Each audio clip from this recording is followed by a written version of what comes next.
Hey guys, so I just wanted to make this video about a concept about control from the top of side control / cross side mount, cross body, whatever you want to call it, where basically I'm across my opponent's body and they're laying on their back. So the idea is, in order for my opponent to be able to do 99% of their escapes, they have to turn on their side somehow. They either have to turn towards me, right? Putting me in guard, they have to turn towards me. Turning their knees, coming up underneath me, they have to turn towards me. Or they have to turn away from me, right? Whether they're gonna like try to Granby roll out, they're turning away from me. Whether they're going to try to sometimes maybe invert, they're trying to turn away from me. Could be, you know, they're gonna try to kick to their knees away from me. So basically, they always have to be able to turn on their side. So I want to be able to prevent them from turning. And the way that I can prevent them from turning is by preventing their spine from rotating. And there's basically 3 points of access where their spine can turn from: the hip girdle, the shoulder girdle, and the head, right? The head, generally either the chin or the bridge of the nose, are the 2 points that are like the furthest from the center of the body, so they're good kind of handles to be able to control the spine from turning at the head. That's why a lot of people tend to like to use the crossface, because the idea is that preventing your chin from turning towards me, it makes it hard for you to turn and face me, okay? So that's just an application of that principle in application. So I don't, knee across stomach, knee across, knee on belly, whatever you want to call it. That's an example of trying to control the hips. When people try to grab the leg and push or pull the legs to turn, that's an example of trying to control the hips. The only thing is about controlling the hips is the hips generally have a smaller circumference / diameter than the shoulder girdle. So it's going to be harder for me to control, or I have to produce more force to prevent that rotation. And also the muscles of the hips are the strongest muscles in the whole body. So it's going to be really hard for me to prevent them from turning, but also they've got a lot of power to be able to lift me and off balance me from the hips. So I don't tend to spend a lot of time trying to control the hips, being a smaller guy. What I have gravitated towards is trying to really control the shoulder girdle. Number one, because the further up his body is, even if he lifts his hips, the shoulder girdle doesn't lift very much. And number two, because it's the widest of those 3 rotations. And it puts me a little closer to his head. So if I do want to use the head, it's like a secondary steering wheel, I'm closer to it. So it's going to make me a little stronger. So I'm going to do this out of a, first out of a head and arm / sometimes we call it just like a full control in our system. Because it's the most common one, even though it's not my preference, but just to demonstrate the principle. So the mistake, or maybe I should say inefficiency, that I see a lot of people make when they're either teaching the position or teaching escapes or just doing it, is that they'll grab, right? And this looks like I got pretty good control, right? I'm locking my hands together. I'm using the Jean LaBelle grip, but you could Gable grip. So I'm here, right? But the problem is that my spine is aligned at like an angle across Chris's chest, from his shoulder down to like his floating ribs. So from here, okay, I actually have really bad leverage to prevent him from being able to turn. So he can turn into me pretty easily. Can he turn away from me? Yes, he can turn away from me. He can maybe even roll me. If he puts his hand in, elbow in my hip, no, elbow, okay, and then underneath my hip a little bit, yeah, and then he turns away from me, he can sometimes roll me, okay? Even more if he brings his hips in close to me, get as close as you can, and then it's even easier. So the more he closes this angle and he gets our bodies lined up, the easier it is for him to roll me, okay?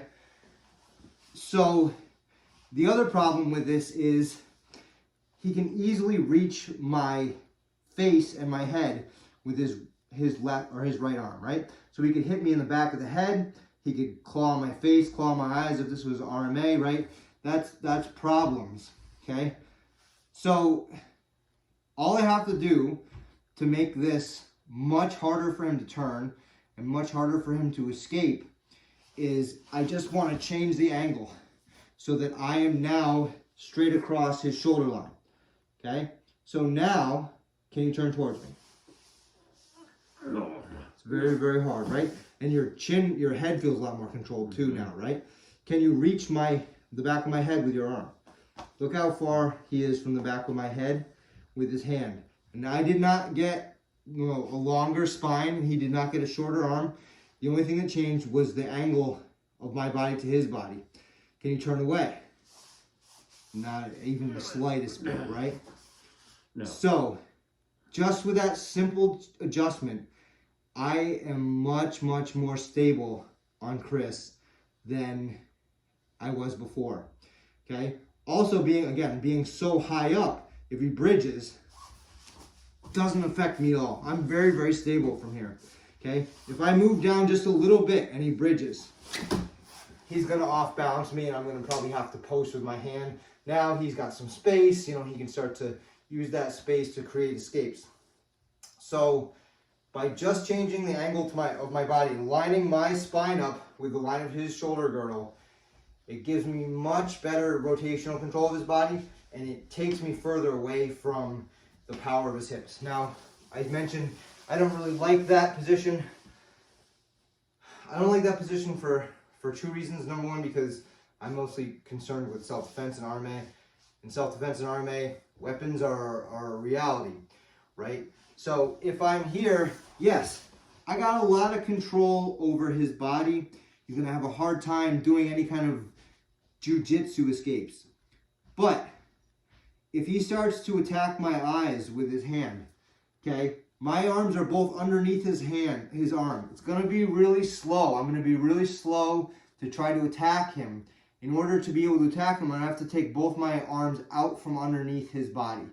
Number two, if we're on a really rough surface, my arms and my elbows are taking all the abrasion and all the force right now, and he's kind of laying on a pillow.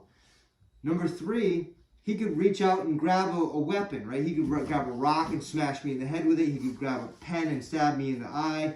He could grab a boot knife if he's got one and start, cutting me with it.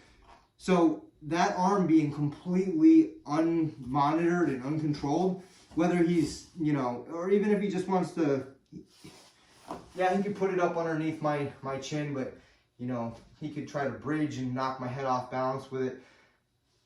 I just don't want that arm to be so free and so, especially if there's weapons involved. So my preferred position, so I do want the underhook ideally if I can, because that gives me a lot more control of his shoulder girdle, and it prevents me from sliding off of him or up past him. But instead of doing that and just locking my hands together, what I tend to like to do is to put it behind my head and to turn my body sideways, okay? Now I'm still straight across his shoulder girdle, okay? Can you bridge me? No. Yeah, it's very, very difficult, right? Can you turn towards me or away from me? Yeah. No. Pretty tough. Can you get to my eyes? If he tries to do that, he walks into Americanas. Okay, can you reach out and grab weapons? It's going to be pretty tough. Yeah. Is it possible? Yes, but I'm going to have like a lot of notice, right? This arm's really reaching for something, right? So this is not, also understand that there is no static positions in Jiu-Jitsu for the most part, or wrestling or anything like that. Everything's always slightly fluctuating, slightly alive. So if I felt him really reaching for something, I can obviously switch and start attacking, straight wrapping arm bars, stuff like that. So that's always an option. There's attacks I have on this nearside arm. Okay, so it gives me the rotational control, takes me away from the power of his hips. It also obstructs his breathing, okay? Sometimes people will teach, while they do this, call it sit out, whatever, to get underneath the floating ribs. That's pretty uncomfortable, right? So if I can roll my ribs underneath his floating ribs, it is definitely uncomfortable. It does obstruct the breathing, absolutely, no argument at all. You know, are some people tough enough to do that? Sure, but it's still making them kind of hold their breath, and it will tire them out eventually. The only thing is, if I'm down underneath the floating ribs and he bridges powerfully, a lot of times, because I'm closer to his hips, he's still going to make me let go and post with my hands, especially if he's big and strong, okay? If I am way up on top of the chest, is it so hard to breathe? Yeah.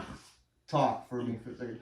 Yeah, it's hard to breathe. Yes, right here we've got to breathe. Definitely constricted. Yes, right? So people die from having like large objects fall on their chest during like earthquakes and stuff like that. And they become asphyxiated because the muscles that expand the lungs are not big, strong muscles. They're actually pretty small, slow twitch muscles that are just designed to be able to produce low force, but like indefinitely, right? So by having this heavy weight, I only weigh maybe 170 pounds, but 170 pounds sitting on those muscles, you're going to be holding your breath, and eventually you're going to start to drown, essentially. You're going to start to become suffocated on dry land, right?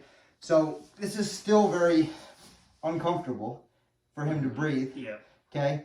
But if he bridges, he can't off-balance me the same way because I'm not as close to his hips, okay? So, again, basic concept, get perpendicular to your opponent, right? Or your training partner if you're just training, whatever. Don't be at an angle to them. An angle, if you're at an angle, you're doing part of their work for them or their job for them.